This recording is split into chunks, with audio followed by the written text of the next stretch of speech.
Hi everyone.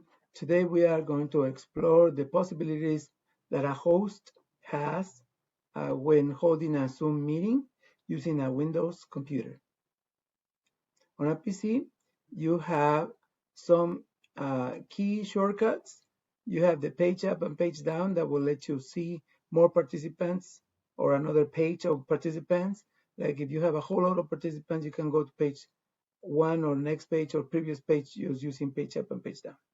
If you hold the Alt key, it will show you all your meeting controls. If you hold the Alt and F1, it will go to speaker view.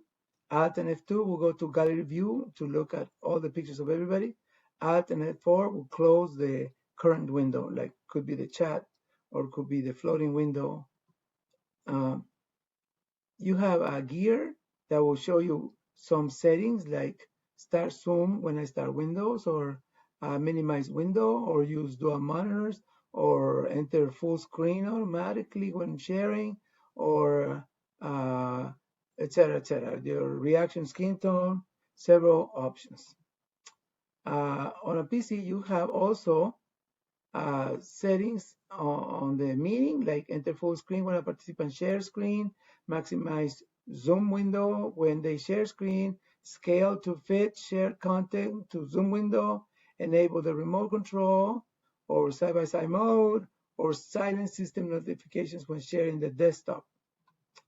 You have also recording options, like use the location where you're going to save the video, record a separate audio file, like to do a podcast, or optimize the video so that you can edit with a video editor after, or add a timestamp on the video of when the recording happened, or record the video during screen sharing, or place video next to the share screen in the recording, and keep temporary recording files, etc.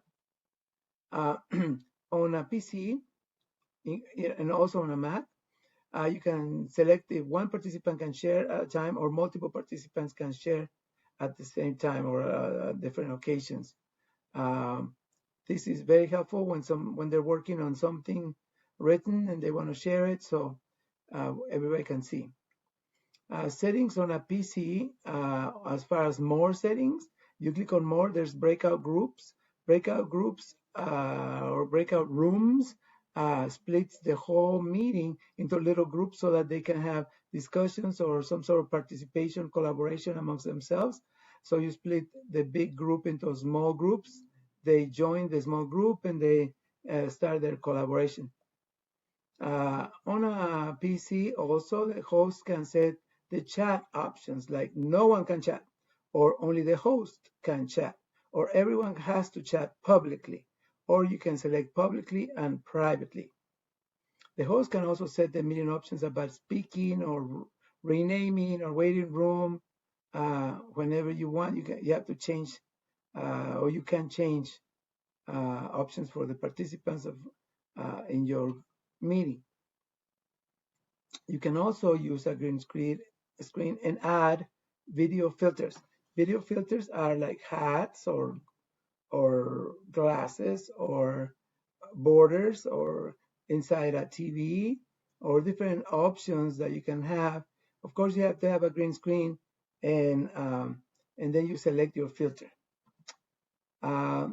Also, you can select the green screen background that you want.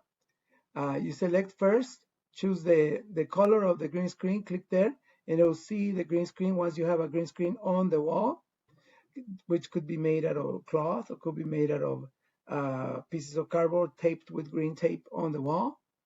And then you select the background that you like, or you could add in the plus sign, you could add another picture to make it your background. You can use a green screen, but do not wear green. Also, if you Zoom with a Martian with green screen enabled, you might not be able to recognize him. Green screen is not recommended for virtual video backgrounds. Thank you for watching. This is all. I hope you can use this information.